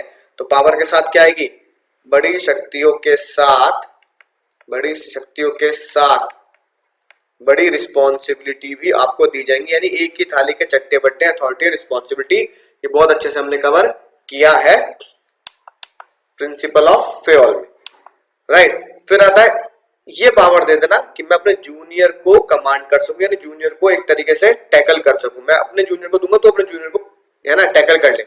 तो right of the individual to command is subordinate and take action within the scope of his position. तो अथॉरिटी फ्लो, देखो अथॉरिटी कैसे फ्लो होती है, टॉप टू बॉटम, ठीक है। तुम पापा को पावर दे, पापा मैंने आपको पावर दे दी, जाओ निकाल लो पैसे एटीएम से, है कि नहीं बात, चप्पल उड़ती रहेगी, पापा तुम्हें पावर देंगे, ये ले पकड़ एटीएम, इतने पैसे निकालना। तो पिताजी के पास अथॉरिटी है अपने जूनियर को कंट्रोल करने की, से हम स्केलर चेन में भी पढ़ते आए, राइट। तो अगर सिंपली बात लिखना हो तो सिंपली क्या लिखोगे, authority is power to take decision, यानी किसी को आपने अथॉरिटी दी है तो उसको एक तरीके से पावर देती कि वो डिसीजन ले सके। अब देखो ये क्या लिखा है, अगर सारे काम मैनेजर साहब करेंगे तो उनके जो मेन मीटिंग्स है, यानी मेन पॉलिसी मेकिंग डिसीजन जो है वो सब कुछ वेट करेंगे, ठीक है ना, और फिर वो सब काम वेस्ट हो जाएगा, डिले हो जाएगा, ठीक है। इसलिए सारे काम आप खुद ना करें, छोटे मोटे काम फाइल वाइल चेक करने के अपने जूनियर को दे। रिस्पॉन्सिबिलिटी, जिसको आपने पावर दी है काम करने की, ये उसकी जिम्मेदारी बनती है, ऑब्लिगेशन बनती है कि वो उस पावर को ठीक से परफॉर्म करे, यानी उस काम को ठीक से परफॉर्म करे। When superior issue order to it become the responsibility of the subordinate to do it, यानी कि सुपीरियर ने अगर आपको कोई भी पावर दी काम करने की तो उसको तरीके से निपटाया जाए। तो रिस्पॉन्सिबल आप किसके लिए, रिस्पॉन्सिबल किसके लिए सर, रिस्पॉन्सिबल होते हैं अपवर्ड, यानी कि आप अपने ऊपर वाले के लिए जिम्मेदार हैं, पिताजी के लिए जिम्मेदार। सर आपने पिताजी आपने मुझे जिम्मेदारी दी है, मैं जिम्मेदारी पूरी करके निभाऊंगा, जिम्मेदारी थी 100 लाना है, मैं 100 ला के दिखाऊंगा, राइट। समझ आई आ गया, यही स्पाइडरमैन भी कहता है, इसलिए मैंने आपको ये पिक भी लगा के दी है। अब आती बात अकाउंटेबिलिटी, यानी अकाउंटेबिलिटी को हिंदी में लिखो जवाबदेही, उसका जवाब कौन देगा, ठीक है ना। ऑब्वियसली बात है, जिसको आपने अथॉरिटी दी, जिसको आपने पावर दी, जिसको, है ना, जिसे पावर दी उसी की ही क्या है, उसी की जिम्मेदारी और साथ साथ उसी की ही अकाउंटेबिलिटी भी आप कहेंगे, ठीक है जी बात। सर बिल्कुल मजा ही आ गया, यही बात लिखी है, यही धोनी कहता है कि भैया मुझे आप ब्लेम करें क्योंकि मैं ही कैप्टन हूं, तो आई एम द अकाउंटेबल, मैं ही उसका जवाब भी दूंगा। मैं ही जब प्रेस मीटिंग होगी तो जो भी अगर कैप्टन है वो ये नहीं बोलेगा मुझसे क्या पूछ रहे हो, सारे के सारे यहाँ आउट हुए, इनसे पूछो, सबसे पूछो इनसे। नहीं नहीं, तो धोनी ने क्या बोला, भाई मैं जिम्मेदार हूं। अगर सुपीरियर सबऑर्डिनेट कोई भी काम देता है, right, he is answerable to his superior for the success और फेलियर। तो जो सबऑर्डिनेट है, जिसको पावर दी गई है, जिसकी जिम्मेदारी है, वो अपने सुपीरियर को जवाब देगा, अपने बॉस को जवाब देगा। जो बॉस होगा वो बॉस अपने बॉस को जवाब देगा। स्केलर चेन चलती रहेगी, यानी answerable to the final outcome. जो ब्लू पेन से लिखा है यही आपका एग्जाम का एमसीक्यू क्वेश्चन है। मजा ही आ गया सर। अब डेलीगेशन जरूरी क्यों है? लोग बात क्यों कह रहे हैं अपने रूटीन काम आप अपने जूनियर को दे दें? तो भैया रूटीन काम जूनियर को देना ना देना इसलिए जरूरी है क्योंकि अगर आप रूटीन काम जूनियर को देंगे तो आप इफेक्टिव मैनेजमेंट करेंगे। इफेक्टिव मैनेजमेंट बोले तो आपका बेकार का वर्कलोड रिड्यूस होगा, आप मुद्दों के ऊपर फोकस करेंगे। तो मैं पढ़ाने में फोकस करूंगा, नोट्स बनाने में फोकस करूंगा, प्रिंटिंग पे फोकस करने की मुझे जरूरत नहीं है। एम्प्लॉय का डेवलपमेंट, अगर आपने कुछ पावर एम्प्लॉय को दी कि भाई तू ये काम कर, तो उसका इनर मोटिवेशन भी होगा और वो अच्छे डिसीजन लेने में कैपेबल होगा जो फ्यूचर में आपके काम आएगा। हायर पोजीशन आप उसे दे सकते हैं। जैसे ये मुन्ना भाई का बेस्ट एग्जांपल है। मुन्ना भाई कह रहे हैं कि भैया ए सर्किट, आपको उनको पढ़ाई पे ध्यान लगाने का है। तो सर्किट ने क्या बोला था? सर्किट ने बोला भाई भाई भाई आप पढ़ाई पे ध्यान लगाओ, भाई आप पढ़ाई पे ध्यान लगाओ, मैं सब संभाल लूंगा, सारे इफेक्टिव डिसीजन है ना मैं लूंगा, चिंता की कोई बात नहीं है। फिर क्या होगा? इससे एम्प्लॉय का मोटिवेशन होगा नहीं होगा? सर बिल्कुल एम्प्लॉय मोटिवेट होगा, क्योंकि जब उसे आप काम करने की अपॉर्चुनिटी देंगे तो उसे पता लगेगा कि भाई मैं ये काम ढंग से कर सकता है, जिम्मेदारी का एहसास होगा। जैसे मम्मी ने आपको बचपन में कोई काम दिया तो आप दिलो जान से करोगे, है ना, राइट। घर में किसी की शादी है, पिताजी ने 50,000 रुपए दे दिए, ये काम तेरा है, तो आप उसे बहुत ध्यान से करोगे, तो उसमें कोई गड़बड़ ना हो। बेटर कोऑर्डिनेशन, बिल्कुल सही बात है। अब आपको पता है कितनी अथॉरिटी, कितनी रिस्पॉन्सिबिलिटी और मैं ही आउटकम हूँ, तो डिफाइन पहले से ही आपको सारी पावर बता दी जाती है कि आप इतने रुपए निकाल सकते हैं। मान लो अकाउंटेंट को बोलते हैं भाई तू 1 करोड़ रुपए तक ये काम मार्केटिंग के लिए निकाल सकता है या किसी को अलॉट कर सकता है, ठीक है ना। ड्यूटीज, ये भाई तेरी जिम्मेदारी, कल तुझसे पूछूंगा मैं और तुम ही इसके आंसरेबल हो। तो आपको पता होगा सर ये मेरा काम है, मैं इसकी पूरी जिम्मेदारी लेता हूँ, लेकिन जो काम मेरा नहीं है आप उसके लिए प्लीज मुझे ना कहें। इसलिए कोऑर्डिनेशन बेटर रहता है। यानी जब आप स्केलर चेन में काम करते हैं तो ए ने बी को काम दिया और ए ने सी को काम दिया, तो बी का काम ही है ना ए को बताया जाएगा और सी अपना काम ए को बताएगा। ये एक दूसरे को ऊपर जिम्मेदारी नहीं डाल सकते। ऑर्गेनाइजेशन ग्रोथ होगी नहीं होगी? एवेंजर्स दिखे रहे। जैसे जैसे आप बेकार के काम या रूटीन काम अपने जूनियर को देंगे, ठीक है, तो इससे जूनियर के अंदर ट्रेंड होने का, है ना, मोटिवेशन आएगा। वो बेकार के काम के साथ साथ नए वेंचर को भी लीड कर पाएगा। जैसे फॉर एग्जांपल आपने एक छोटी सी ब्रांच, है ना, अपने एक्स एम्प्लॉय को सौंप दी, मान लो एक्स मैन को सौंप दी, राइट। किसको दे दी? सर एक्स मैन को दे दी। उसने छोटी ब्रांच को बहुत अच्छे से संभाल लिया, ठीक है। फिर आप उसे फ्यूचर में अगर बड़ी ब्रांच देना चाहते हैं, एक्स मैन को ही आप एक बड़ी ब्रांच, एक बड़ी टेरिटरी, है ना, एक बड़ा शहर भी आप उसे सौंप सकते हैं। इससे ऑर्गेनाइजेशन की ग्रोथ होगी ताकि नए नए लोग भी आपको बेटर रिजल्ट दे सके। और भैया अथॉरिटी रिस्पॉन्सिबिलिटी से क्या बनती है? हिरार्की बनती है। वही बात, ए बी फिर सी इधर, फिर डी इधर, ई इधर, तो भैया ये सब क्या है? ये आपका स्केलर चेन बनता है। एवरी सबको पता होता है कौन किसको जवाब देगा, यानी सी डी को जवाब देगा, राइट, और डी ए को जवाब देगा, बी ए को जवाब देगा, सी बी को जवाब देगा। यानी स्केलर चेन से ही proper authority, responsibility, proper hierarchy बनी जाती है। सुपीरियर सबऑर्डिनेट रिलेशन आसानी से आप हायरार्की में डिफाइन कर सकते हैं। तो मेरे दोस्तों बात समझ में आई होगी। ये था आपका क्या sir? Importance of delegation. Sir importance of delegation का कोड क्या है सर? कैसे याद करेंगे?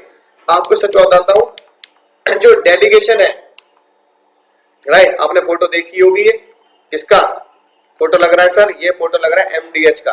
तो पता है एमडीएच इंडिया की सबसे पुरानी कंपनी है, one of the oldest company, ठीक है। सबसे पहले डेलीगेशन एमडीएच ने ही शुरू किया था। एमडीएच ने पता क्या बोला? एमडीएच के बाबा जी ने बोला भाई साहब अगर मैं मसाले ही कूटता रहूंगा तो मसालों की मार्केटिंग देश विदेश जाकर अपने मसालों को सप्लाई कैसे करूंगा, रिलेशन डेवलप कैसे करूंगा मैं लोगों के साथ। इसलिए भैया एमडीएच के बाबा ने यही बोला कि मैं डेलीगेशन का काम करूंगा, पैकिंग, मसाले कूटना, ये सारी बातें मैं किसको दूंगा? अपने जूनियर्स को देता हूं। तो डेलीगेशन का एग्जाम्पल क्या था? लिखो कोड। डेलीगेशन का एग्जाम्पल एम, डेलीगेशन का एग्जाम्पल MDH कंपनी, डेलीगेशन का एग्जाम्पल MDH कंपनी, राइट। मजा ही आ गया सर। डेलीगेशन का कोड है, किसका कोड है? डेलीगेशन का कोड है। एग्जाम्पल के ई से बनेगा इफेक्टिव मैनेजमेंट, ठीक है जी। जी से क्या बनेगा? ग्रोथ। एम से क्या बनेगा? मोटिवेशन, एम्प्लॉय का मोटिवेशन, ठीक है जी। डी से क्या बनेगा? Development of employ. एच से क्या बनेगा सर? बेसिस ऑफ हायरार्की, यानी कि स्केलर चेन, राइट। और कंपनी के सीओ से क्या बनेगा? Better coordination, better coordination. तो मेरे दोस्तों बात आपको समझ में आई होगी। अगर मैं मैथ से मोहब्बत करने वाले बच्चों की बात करूं, मैथ से मोहब्बत करने वाले बच्चे बोलेंगे sir delegation is equal to authority plus responsibility plus accountability, DL यानी D is equal to A plus R plus A, right. ठीक है सर, मजा ही आ गया। अब बात करते हैं सर अगला टॉपिक क्या है हमारा। सर डेलीगेशन के बाद आ रहा है सर डिसेंट्रलाइजेशन, यानी कि देखो हमारे देश में जैसे आप गवर्नमेंट सुनते हैं, एक सेंट्रल गवर्नमेंट और एक स्टेट गवर्नमेंट, ठीक है जी बात। तो भैया स्टेट गवर्नमेंट अपने राज्य के, अपनी स्टेट के काम खुद संभालती है, सेंट्रल उसमें कोई दखलंदाजी नहीं करती। तो डिसेंट्रलाइजेशन का मतलब भी यही होता है, कुछ पावर्स अपने जूनियर को दे देना, छोटी मोटी पावर नहीं, रूटीन वर्क की नहीं, मेजर पावर्स, ठीक है ना। मेजर पावर किसको सौंप देना? जूनियर्स को दे देना, राइट, ठीक है। जैसे आपने पूरी एक यूनिटी किसको दे दी? अपने जूनियर्स को सौंप दी।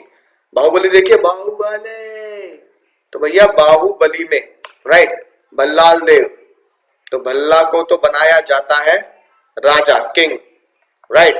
और जो बाहुबली है, बाहु को बनाया जाता है उसका सेनापति, याद आ गया, राइट। तो ऐसे पकड़े खड़ा होता खंबे को, है ना, राइट, सेनापति। तो भैया सेनापति के अपने कुछ डिसीजन होंगे, हाँ वो राजा से इन्फ्लुएंस तो होगा, राजा से पूछेगा तो जरूर, लेकिन कुछ डिसीजन ऐसे होंगे सेनापति खुद भी ले सकता है, उससे राजा को पूछने की जरूरत नहीं है। तो किसी को इतनी मेजर पावर दे देना कि आप क्या करो, किसी को मेजर पावर दे देना कि आप क्या करो, अपनी बिजनेस को संभाल सको, तो वो होता है डिसेंट्रलाइजेशन। क्या होता है? डिसेंट्रलाइजेशन।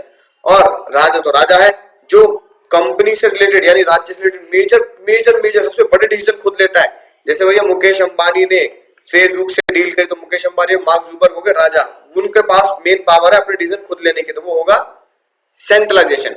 लेकिन हाँ कुछ इंपॉर्टेंट डिसीजंस हैं, लेकिन उनको अगर किसी जूनियर को दे दिया जाए, वो खास बंदा है, तो वो होगा सेनापति। उम्मीद है बात समझ में आ चुकी होगी। अब डिसेंट्रलाइजेशन का मतलब होता है अथॉरिटी आप पावर दे देते हैं सब लेवल्स पर, थोड़े नीचे लेवल पर, उसके नीचे लेवल पर, ताकि रूटीन काम के साथ साथ कोई बढ़िया काम भी देर से ना हो। जैसे क्या लिखा है? Distribution of power from top level to middle level and lower level, power आप लोअर लेवल तक बांट सकते हैं।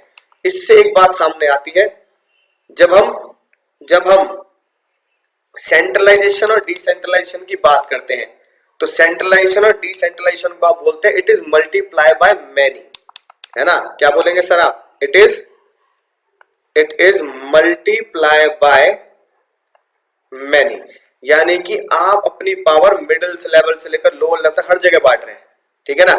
जब आप डेलीगेशन की बात करते हैं तो लिखना है एमसीक्यू के लिए बहुत important, it is multiply by 2, यानी कि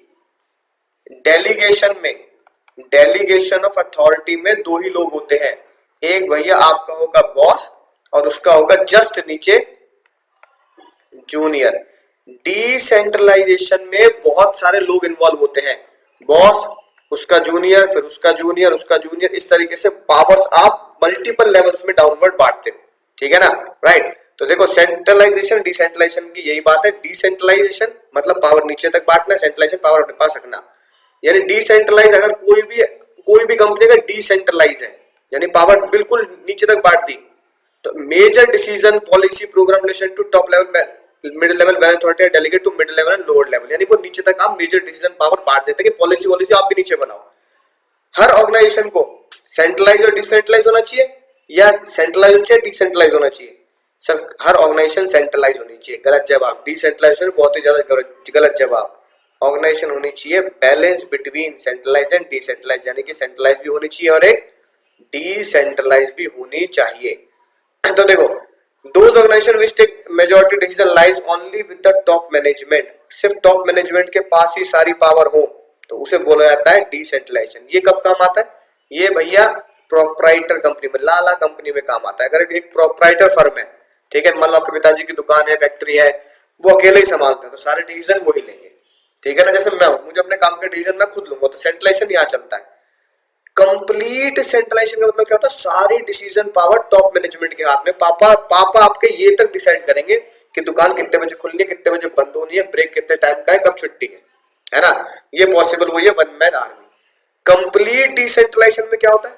यानी कि आप सारी की सारी पावर्स लोअर लेवल तक दे देते हो, यानी कि सबसे छोटे एम्प्लॉय को भी आप बोलते हो जो मर्जी हो वो कर, लेकिन एक दायरे में रहकर कर और कंपनी की, है ना, प्रॉफिट के लिए काम कर, तो उसे बोलते हैं कंप्लीट डिसेंट्रलाइजेशन। तो ये भी अच्छा नहीं है, ठीक है ना। पढ़ा था ना हमने, कंप्लीट डिसेंट्रलाइजेशन से क्या होगा? पावर का मिसयूज होगा। So no organization can be complete centralized or decentralized. They exist together and they need for balance between the two. अब आती है बात, सर डिसेंट्रलाइज करना जरूरी क्यों है, डिसेंट्रलाइज जरूरी क्यों है कि नहीं बात? तो देखो, सबसे पहली बात, अगर मैं पावर को डिसेंट्रलाइज करता हूं, यानी पावर को जूनियर को देता हूं, यानी कि एक यूनिट जूनियर को देती, उसको सौंप दिया सब कुछ कि तू ही देखेगा, जो कुछ करेगा तू ही करेगा, है ना। इससे क्या होगा? प्रिंसिपल ऑफ इनिशिएटिव लगेगा हेनरी फ्योल का। लोग अपने खुद के आइडियाज नए देंगे, अपनी खुद की ब्रांच, अपनी खुद की फैक्ट्री, है ना, ढंग से डेवलप करेंगे। Subordinate given freedom to take their own decision making. इससे क्या होगा? वो खुद अपने अंदर टैलेंट डेवलप करेंगे। जो एक बंदा एक छोटी फैक्ट्री, एक ब्रांच, दो ब्रांच, एक टेरिटरी संभाल रहा है, तो आगे वो कंट्री हेड भी बन सकता है, सीईओ भी बन सकता है। लोअर लेवल मैनेजर को आर्ट ऑफ मैनेजिंग पीपल आएगा तो उनसे स्किल और नॉलेज डेवलप होगी, वो फ्यूचर में हाई लेवल पर भी काम कर सकते हैं। Quick decision. अब भैया अगर मान लो नोएडा में मैं रिलायंस का नोएडा हेड हूं, तो मुझे अगर कोई भी काम करना है तो भैया उसके लिए बार बार मुकेश अंबानी को फोन करूं, Mukesh Ambani hello sir, phone नहीं उठाते आप मेरा, यार देखो ऐसी बात कर रहा, फोन नहीं उठाते मेरा।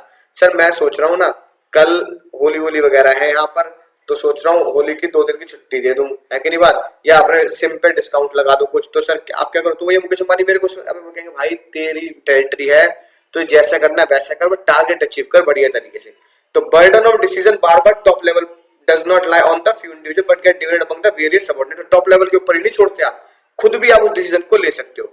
Subordinate are not required to take consultation from top management. सबसे इंपॉर्टेंट बात, जूनियर को बार बार मुंबई कॉल करके, हेड ऑफिस कॉल करके डिसीजन में कंसल्टेंसी लेने की जरूरत नहीं है। जैसे आप बार बार मुझे ये फोन करने की जरूरत नहीं है कि सर ये जो आपने बात कही है क्या ये मान ले, सोच लिया, आज से रोज 3 घंटे बीएसटी पढ़ूंगा, 100 में से 100 लाने, और भैया तुम मेरी किताबें पढ़ो, तो मैं कहूंगा भैया हाँ बिल्कुल सही, मेरी बुक की केस स्टडी से आप पढ़ो, है कि नहीं बात। तो क्विक डिसीजन है, आपको डिले करने की जरूरत नहीं है। इससे क्या होगा?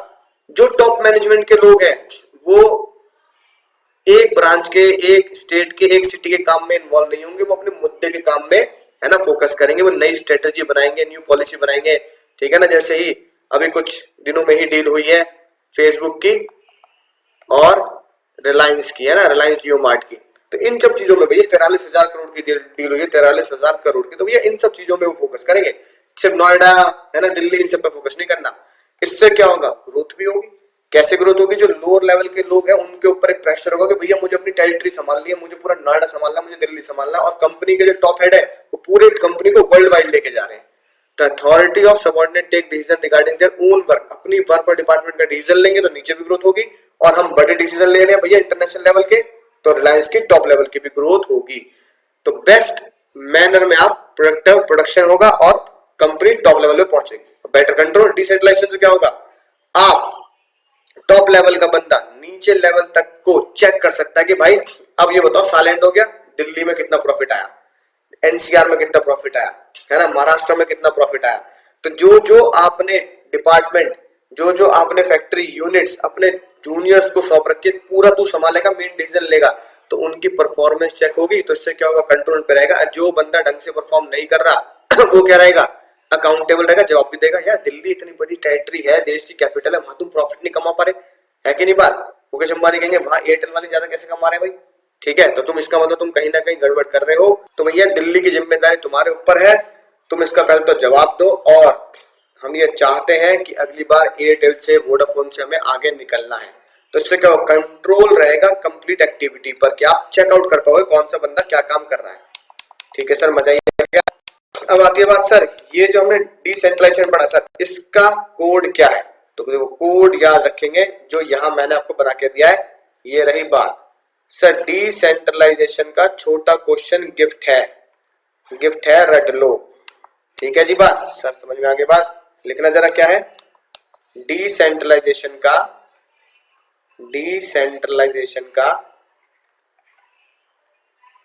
ठीक है, इसका तो कोड होगा, डिसेंट्रलाइजेशन का कोड हो गया ना। छोटा क्वेश्चन गिफ्ट है,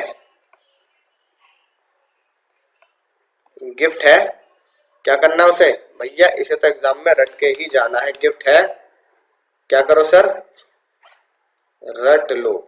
सी से बनेगा सर आखिरी point control, better control. Question के क्यू से क्या बनेगा, क्विक डिसीजन।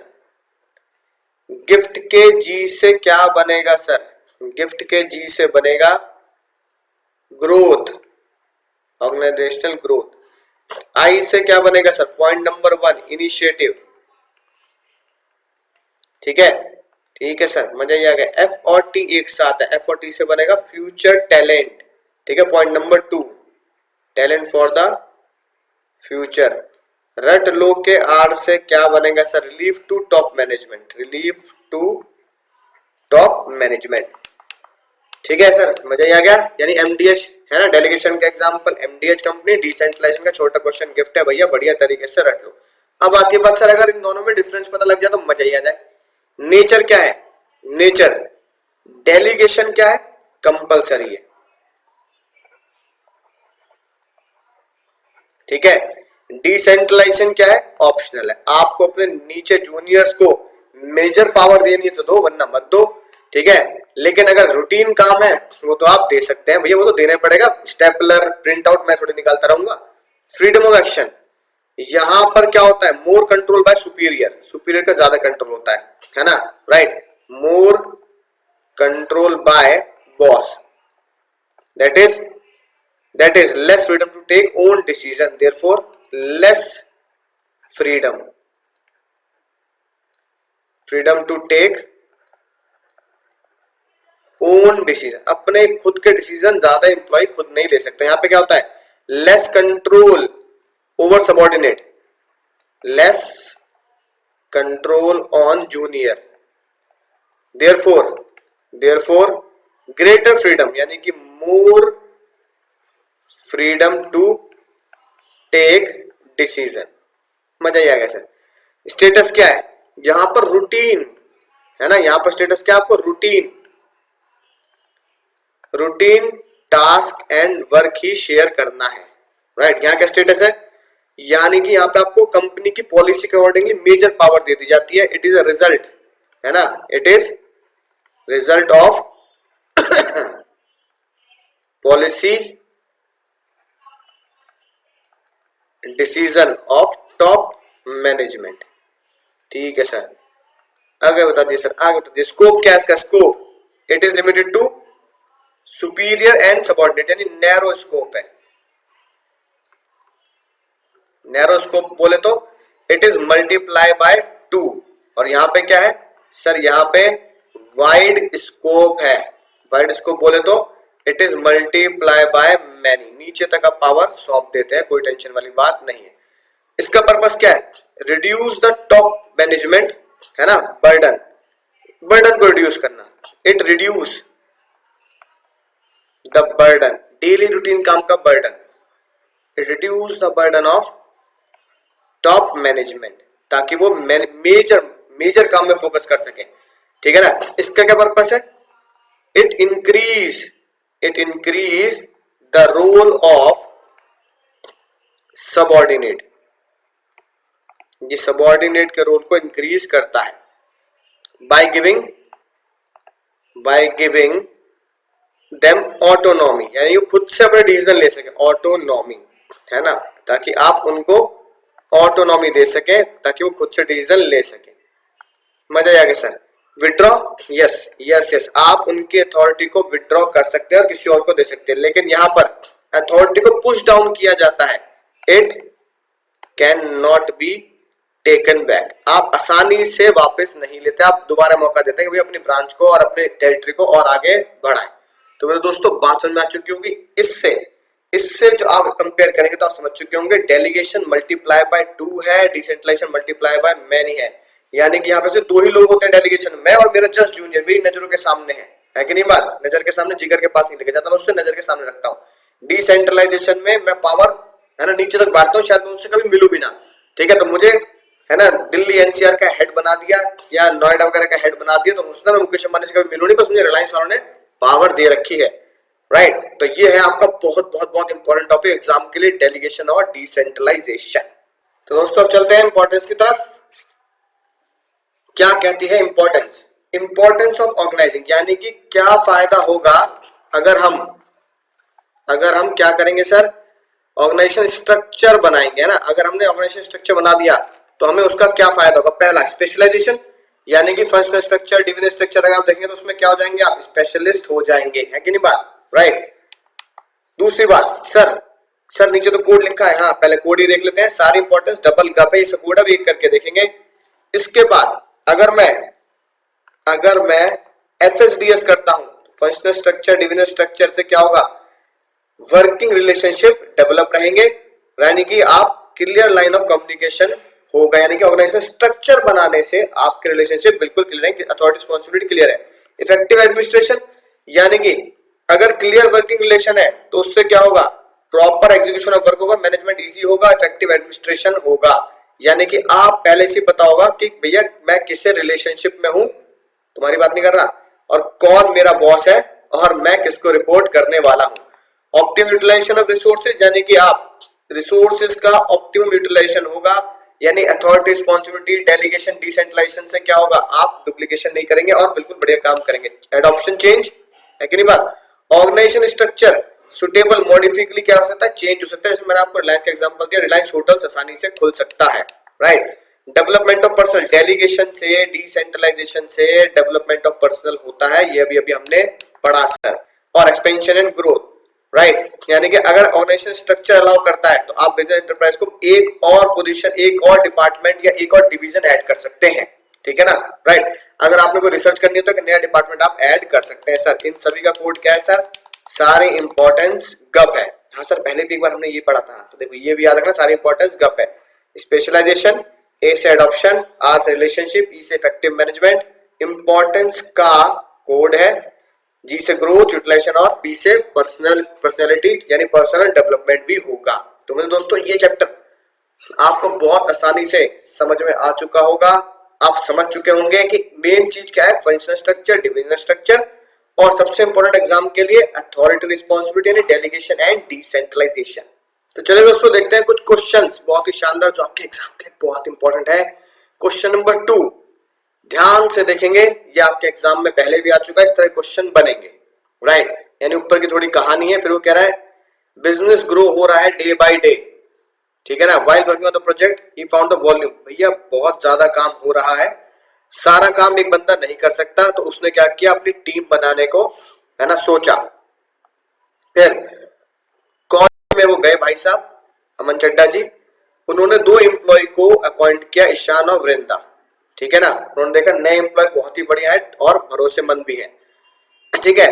इससे क्या हुआ, the project was complete on time, not only the Aman Chadha, देखो क्या लिखा है, अमन जो है जो बॉस है वो able to focus on objective, मुद्दे की बात पे तो वो फोकस करता है, ठीक है ना, with the help of Ishan और वृंदा, और इसकी वजह से उनका प्रोजेक्ट टाइम पे कंप्लीट हुआ, ठीक है ना।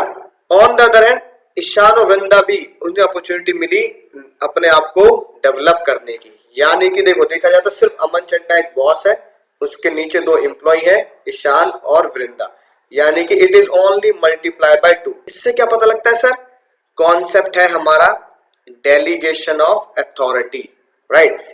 इससे क्या होगा सर, डेलीगेशन अथॉरिटी से अमन चड्डा जो है वो मेन ऑब्जेक्टिव फोकस करते हैं, और डेलीगेशन सबऑर्डिनेट को दिया था विद द प्रिस्क्राइब लिमिट, कि उनको लिमिट में काम करेंगे सर, बिल्कुल कॉन्सेप्ट की बढ़िया बात है। अब सर इसके इंपॉर्टेंस आपको बताइए, केस स्टडी के हिसाब से आप इसकी इंपॉर्टेंस अगर आप लिखेंगे तो यही बातें सामने आती हैं। इफेक्टिव मैनेजमेंट हो गया, एम्प्लॉय वृंदा और ईशान को भी डेवलपमेंट करने का मौका मिला, उनको मोटिवेट हुए और उनकी ग्रोथ भी हुई, कंपनी की ग्रोथ भी हुई। मजा ही आ गया सर। एक क्वेश्चन आता है सर, एक क्वेश्चन आता है स्पैन ऑफ मैनेजमेंट क्या होता है। स्पैन ऑफ मैनेजमेंट का मतलब होता है एक मैनेजर, हिंदी में समझा रहा हूं, इंग्लिश में आप लिखिए आना, एक मैनेजर अपने अंडर कितने एम्प्लॉय या कितने जूनियर हैंडल कर सकता है, इसे बोलते हैं स्पैन ऑफ मैनेजमेंट। यानी कि देखो एक सेल्स मैनेजर है तो वो क्या करता है, 6 एम्प्लॉय अपने अंडर आसानी से क्या कर लेता है, टैकल कर लेता है, हैंडल कर लेता है, राइट। ठीक है, समझ गए सर, मजा ही आ गया। आगे क्वेश्चन देखते हैं सर, और किस तरह क्वेश्चन एग्जाम में आ चुके हैं। ठीक है, फॉर्मल नहीं, देखो किरण वाला देते हैं question number 8। Kiran, Kiran I love you वाली बात, किरण इंडस्ट्रीज, ठीक है, कंपनी है डीलिंग ऑफिस फर्नीचर बनाते हैं, राइट। एक तो पहली बात वो क्या करें, क्वेश्चन अगर फ्रेमवर्क बताओ, फ्रेमवर्क नाम से पता लगना चाहिए, ऑर्गेनाइजिंग चैप्टर का क्वेश्चन है। ठीक है, to cope up with emerging complexity जो हो रहा है। अब देखो फ्रेमवर्क पहचानेंगे सर। कंपनी ने डाइवर्सिफाई किया अपनी improve the growth, the project was important, many alternative are generate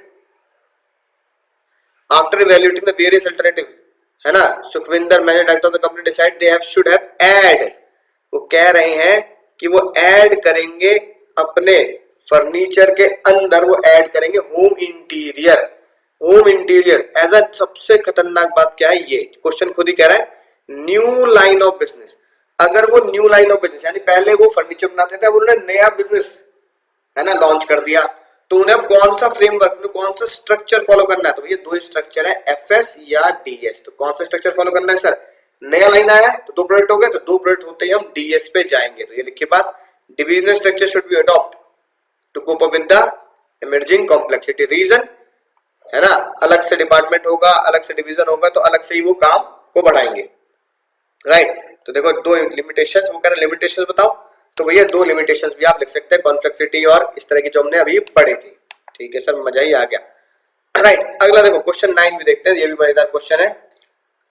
वो कह रहा है क्वेश्चन में कि after identify the different activity, है ना, and allotted to members, identify the concept of management, यानी कि कौन सा मैनेजमेंट के कॉन्सेप्ट इन्वॉल्व है सिचुएशन में, लाइन कोड करके कॉन्सेप्ट बताने मैनेजमेंट के। अब देखो ध्यान से, कहीं लगता है कॉन्सेप्ट ऑफ मैनेजमेंट तो पता नहीं क्या क्या आ सकता है, अब ध्यान से समझना। हम क्या कर रहे हैं, वन सजेस्टेड, एक बंदे ने सजेस्ट किया कि हम हेल्प ले लेते हैं लोकल लोगों की, बच्चों की। वन मोर सजेशन, ठीक है ना, अनएम्प्लॉयड यूथ को हायर कर लेते हैं। ठीक है ना, राइट। इट वॉज डिसाइडेड, ये डिसाइड किया गया कि हम लोकल रेजिडेंट की हेल्प लेंगे और क्या करेंगे, नए डस्टबिन वगैरह खरीदेंगे, कूड़ा इकट्ठा करेंगे, डिस्पोजल गार्बेज करेंगे, ये सारी एक्टिविटी करेंगे, है कि नहीं बात, राइट। यानी कि कैंपेन चलाना है क्लीन सराउंडिंग के लिए। उम्मीद दोस्तों बात समझ में आई होगी। तो आइडेंटिफाई द कॉन्सेप्ट्स, तो देखो एक तो हमने ये डिसाइड कर लिया कि हम ये करेंगे, तो ये तो हमने प्लान बना लिया, ठीक है, और साथ साथ चीजों को इकट्ठा करना भी शुरू कर दिया। मैन, ठीक है ना, लोकल रेजिडेंट मैन, मनी, ठीक है, मेटेरियल खरीदने के लिए मनी और मटेरियल, ये सारी चीजें हमने इकट्ठा करना शुरू कर दी। प्लानिंग और ऑर्गेनाइजिंग, ये मेरे 2 कॉन्सेप्ट से निकल के आते हैं, इंपॉर्टेंट है, बच्चे इसको कंफ्यूज कर जाते हैं एग्जाम में, इसलिए ध्यान समझना। प्लानिंग, एक ने सजेस्ट किया कि भैया लोकल रेजिडेंट, अदर ने सजेस्ट किया कि हम नए वेंचर के लिए, है ना, अनएम्प्लॉयड यूथ को लेंगे। प्लानिंग, इसके लिए हमने क्या किया, ठीक है, यूथ लोकल रेजिडेंट की हेल्प ली, ये सारी चीज इकट्ठे करी, इसे बोलते हैं प्लानिंग के साथ साथ ऑर्गेनाइजिंग। ठीक है सर, बहुत बढ़िया बात थी। ठीक है, अगला देखो, ठीक है, इस तरह के क्वेश्चन आता है अगले कॉन्सेप्ट के ऊपर। क्या लिखा है, identify the concept used by Neeraj Gupta, अपनी कंपनी को हाइट्स पे पहुंचाने के लिए उन्होंने क्या कॉन्सेप्ट यूज किया। सुनना ध्यान से, पढ़ना ध्यान से। As the product was good and market well, their demand ऊपर हो गई। To increase the production, company decide to recruit additional employ. Neeraj Gupta who was earlier taken all the decision, पहले नीरज गुप्ता क्या थे, वही करते थे सारे के सारे डिसीजंस, ठीक है। उन्होंने क्या किया, अपनी अथॉरिटी को डिस्पर्स कर दिया, है ना, सेलेक्टिवली डिस्पर्स द अथॉरिटी, ये कीवर्ड है डिस्पर्स द अथॉरिटी, जो मैंने तुम्हें हाईलाइट भी कराया था। ये कीवर्ड किसका है? डिस्पर्स। डिस्पर्स मतलब होता है कई लेवल तक फैलाना, डिस्पर्स का मतलब होता है फैलाना। तो फैला अथॉरिटी फैलाई जाती है कहां पे सर? डिसेंट्रलाइजेशन में। तो ये कीवर्ड है डिसेंट्रलाइजेशन का, right. Responsible effective implementation of decision. They paid off the company only to increase the production but also expand the product range. तो ये क्या हुआ? डिसेंट्रलाइजेशन का कॉन्सेप्ट हुआ। तो ऐसे पहचानना मुझे कीवर्ड से। डेलीगेशन मत लिखते ना, डिस्पर्सल ऑफ अथॉरिटी है, ये देखो लिखा है ना डिसेंट्रलाइजेशन। फिर तीन आप है ना इंपॉर्टेंस में से ही चुन के लिख सकते हैं। फायदे सर उसके, इससे क्या होगा? डिसेंट्रलाइजेशन से हेल्प, टॉप लेवल अपने काम में बिल्कुल डायनामिक होगा, हेल्प होगा, टॉप मैनेजमेंट को रिलीफ मिलेगी, क्विक डिसीजन मेकिंग होगा। ठीक है ना, समझ में आई बात? देखो एक और बात, देखो क्या लिखी है बात। To cope up with the situation CEO start delegating some authority to the general manager who also felt himself overburdened and approved the CEO to disperse, देखो लिखा ना disperse the authority। ये disperse authority फैला रहे हैं, तो answer क्या हो फिर से? डिसेंट्रलाइजेशन। ठीक है ना। अगर अगला इंपॉर्टेंट क्वेश्चन कई बार एग्जाम में आता है, अगर आपको हाई डिग्री ऑफ स्पेशलाइजेशन चाहिए तो कौन सा स्ट्रक्चर फॉलो करना है? हाई डिग्री ऑफ स्पेशलाइजेशन मतलब फंक्शनल स्ट्रक्चर फॉलो किया जाता है, क्योंकि एक बंदा एक काम में क्या हो जाता है? एक्सपर्ट हो जाता है, राइट। इस तरह के क्वेश्चन सर मजेदार आपको एग्जाम में देखने के लिए मिलेंगे। सर और कोई क्वेश्चन बता दीजिए जो हम आसानी से कर पाए और हम पहचान पाए। देखो इस तरह क्वेश्चन आ जाता है, राइट। इसमें आपको पता लगेगा, दोनों का डिफरेंस आपको बताना है। How is company future organization different? One state any 3 point, है ना। Company future organizational structure present से कैसे अलग है? अभी क्या हो रहा है देखो, अभी वो क्या कर रहे हैं? फुटवेयर बना रहे हैं, ठीक है ना, राइट। फुटवेयर का उनका प्रोडक्शन, जूते का फुटवेयर का प्रोडक्शन है, परचेजिंग अकाउंट है, पर्सनल है। सर ये तो अभी प्रेजेंटली चल रहा है, तो सिंगल लाइन प्रोडक्ट है, ठीक है ना। तो कौन सा फॉलो कर रहे होंगे? Functional structure. Over there company has been expanded, company expand हो चुकी है, कंपनी नाउ इंटेंड टू, अब वो क्या बना रही है? Intend to diversify into leather bag, है ना, राइट। पहले वो फुटवेयर बना रहे थे, अब वो क्या कर रहे हैं? लेदर बैग बना रहे हैं। They plan to create separate, सबसे खतरनाक बात ये है, सेपरेट प्रोडक्ट डिवीजन। उन्होंने लेदर बैग का डिवीजन, सेपरेट डिवीजन ही बना दिया। तो अब वो कहां जा रहे हैं? डिवीजन स्ट्रक्चर पे जा रहे हैं। तो भैया पहले क्या था? एट प्रेजेंट कंपनी क्या फॉलो कर रही है? फुटवेयर की वजह से एफएस, सेपरेट प्रोडक्ट बना रहे हैं, तो डिवीजन अलग कर दिया डीएस, ठीक है। तो यही आपको बिल्कुल एग्जैक्टली ऐसे आंसर देना है, और इनका बिल्कुल डिफरेंस आप चाहे तो यहां से याद कर सकते हैं। ये फंक्शंस के ऊपर बेस्ड होता है, ठीक है, प्रोडक्ट लाइन के ऊपर बेस्ड होता है। रिस्पॉन्सिबिलिटी फिक्स होती है डिपार्टमेंट के अंदर, रिस्पॉन्सिबिलिटी इजी टू फिक्स होती है परफॉर्मेंस के लिए ना। फंक्शनल स्पेशलाइजेशन होता है, ये प्रोडक्ट स्पेशलाइजेशन होता है, ठीक है सर, मजा ही आ गया, राइट। अब इस क्वेश्चन को अगर आप देखें, इस क्वेश्चन को आप यहीं से लर्न करेंगे, ठीक है ना। फीडबैक अतुल से लिया है ना, मानिक और अतुल से क्या फीडबैक लिया, ये सारी चीजें ना।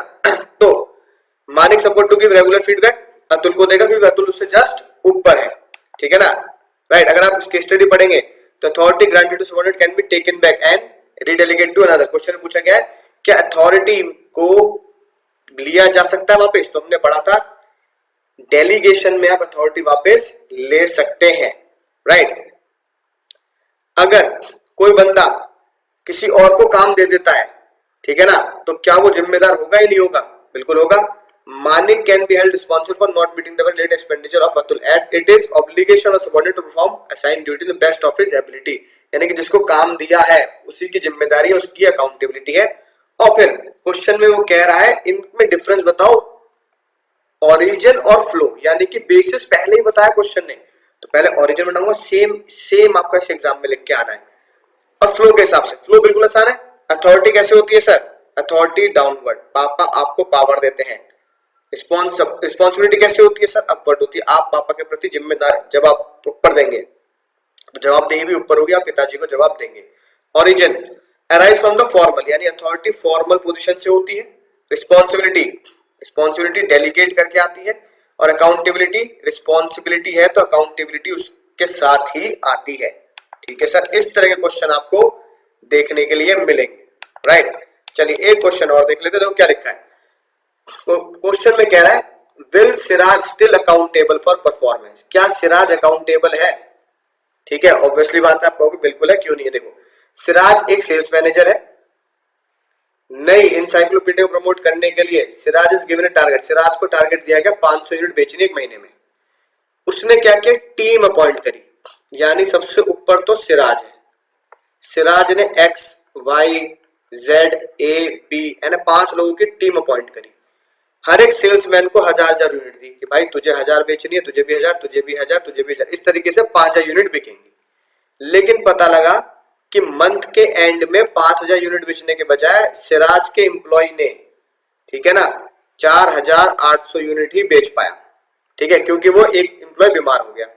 इन the context of above will Siraj still accountable, है ना, right, of the assigned task to Bobby, यानी कि जो बॉबी को काम दिया था, राइट, ये था बॉबी, इसको काम दिया था 1000 यूनिट का और ये 800 ही बेच पाया, तो इसके काम के लिए सिराज के ऊपर, है ना, उसका सीईओ है, तो क्या वो सिराज सीईओ के लिए लायबल हो गया? सिराज ये बोल देगा सर मैंने तो बॉबी को काम दिया था, बॉबी से बात कर लो, तो भैया सीईओ बॉबी के पास नहीं जाएगा, सीईओ तो बोलेगा भाई मैं तो तुझे काम दिया, तू अपने नीचे किसी से भी काम कर, मुझे इससे क्या मतलब।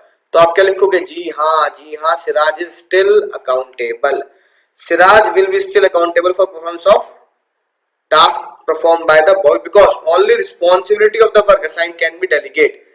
The ultimate responsibility is absolute and cannot be delegated. जिम्मेदारी आपने दी है लेकिन अल्टीमेट रिस्पॉन्सिबिलिटी सिराज की है, जो आप रिस्पॉन्सिबिलिटी बॉबी के ऊपर नहीं डाल सकते अगर सीईओ पूछेगा तो। Thus, irrespective of extent of delegation, manager shall be still accountable. आप कितना ही अपने जूनियर को 1-to-1 डेलीगेट कर दें, ठीक है ना, मैनेजर जो है वो सीईओ के लिए जिम्मेदार रहेगा। हाँ आप ये जरूर कह सकते हैं सर बॉबी जो है, बॉबी सिराज के लिए जिम्मेदार है और manager CEO, Siraj manager CEO के लिए जिम्मेदार है। तो मेरे दोस्तों बात समझ में आएगी, इस तरह के क्वेश्चंस आपके एग्जाम में देखने के लिए मिलेंगे। एफएसडीएस का भी क्वेश्चन मैंने बता दिया आपको, सेंट्रलाइजेशन डिसेंट्रलाइजेशन क्वेश्चन बता दिए हैं। जितनी ज्यादा केस स्टडी एमसीक्यू आपको करना है वो बिल्कुल मन लगा के कीजिए। एक केस स्टडी, एक मैंने आपको बोला ही था, ठीक है, प्लान मैंने आपको दिया है, एक case study world best presentation से आपको रोज सॉल्व करनी है, राइट। तो चलिए बस ये काम कीजिए, दोस्तों के साथ शेयर कीजिए। मैं मिलूंगा लेक्चर में, तब तक पढ़ते रहिए, सीखते रहिए, आगे बढ़ते रहिए और मुझे